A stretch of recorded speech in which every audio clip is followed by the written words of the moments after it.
Hi, I'm Allie, And I'm Madi.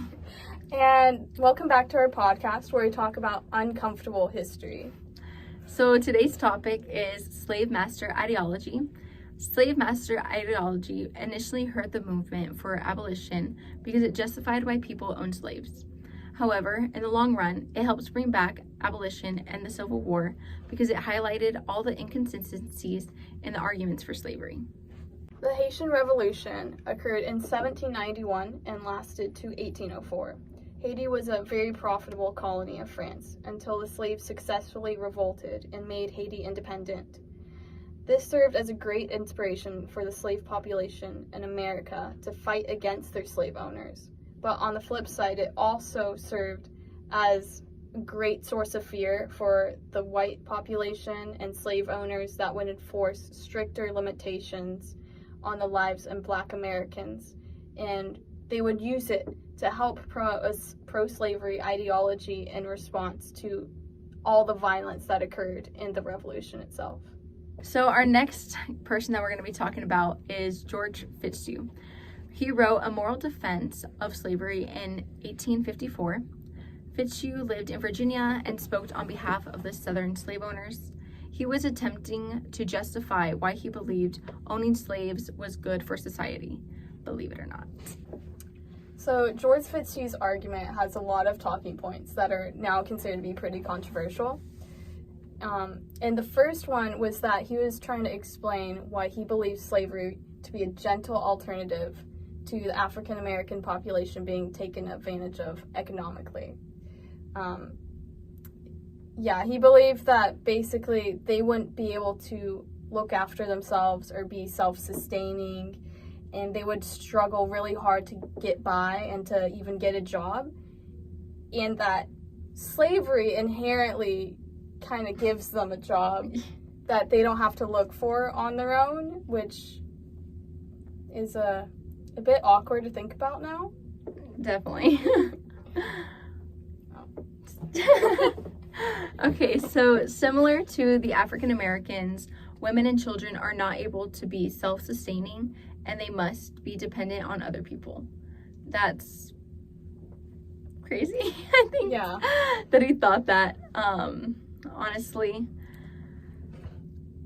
Yeah, and I guess probably his idea of why women and children didn't need to go into slavery if they were so unable to look after themselves was that they had men in their families to look after them. But with the African American population, if the race as a whole is not able to look after themselves, they need outside help in a way. Yeah. And he was also mentioning why he believed liberty for all would increase in poverty and increase in crime, and how slavery gives more order and control in society, which is certainly an interpretation and a way to think about that. But yeah, it's a bit worrisome that our country was based off of liberty, and then we're explaining why that is a bad thing. So another point that Fitzhugh had made in his argument was that the slave master's best interest was to look after their slaves with proper food, clothing, everything. Therefore, by being enslaved, the African Americans would have more of their needs met than if they were to fend for themselves.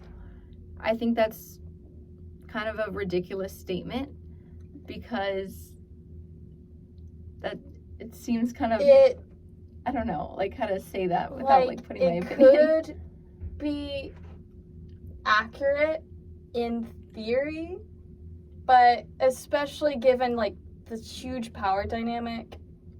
Yeah. We'll get into that later. Okay. So, another real statement he made that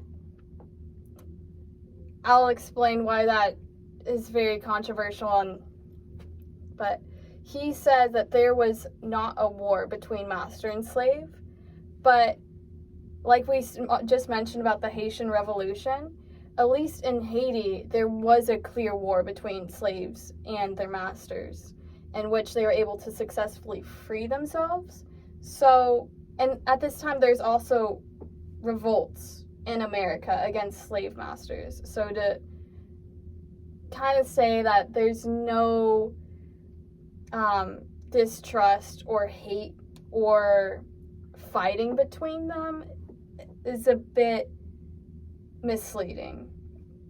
Yep. So in 1886, Friedrich Nietzsche, it was a German philosopher, and he was trying to explain how he classified different moralities, the master morality and the slave morality. And while he said they would conflict, that they could, in theory, coexist in society.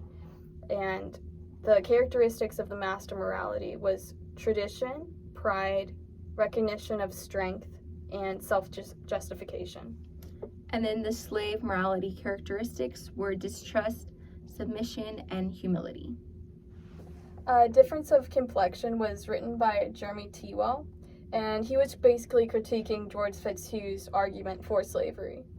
And one of his points, he was explaining that in the justification by George Fitzhugh, since he never mentioned race, but was rather explaining slavery as just a benevolent, nice thing to do, theoretically, white Northerners could also be enslaved if they were just economically disadvantaged. And this sparked a lot of fear into them and kind of went against his cause because it made more people in the North pro-abolition. And then another thing he was mentioning is that the Bible was also used to defend slavery, but this also brought to light certain inconsistencies because the race enslaved in the Bible was not the race that we were enslaving in America. The slave master ideology hurt the cause of abolition and the coming of American Civil War because of 3 reasons. The first reason is that they justified slavery.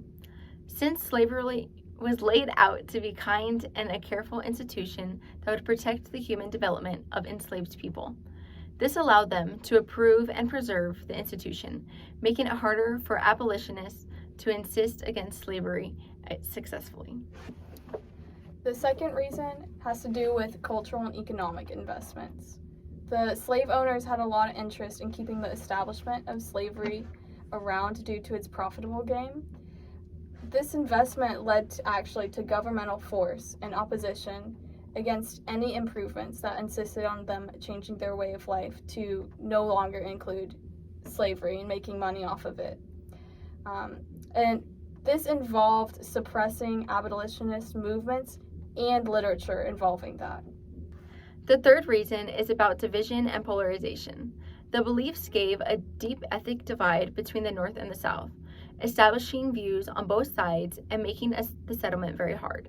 The separation made it difficult for the abolitionists to find common ground with people who agreed with slavery.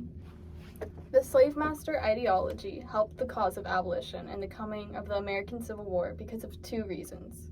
The first reason is because of the exposure of injustices. This made it easier to shock the general view against slavery, as a bunch of people became aware of the terrible circumstances enslaved people had to live with.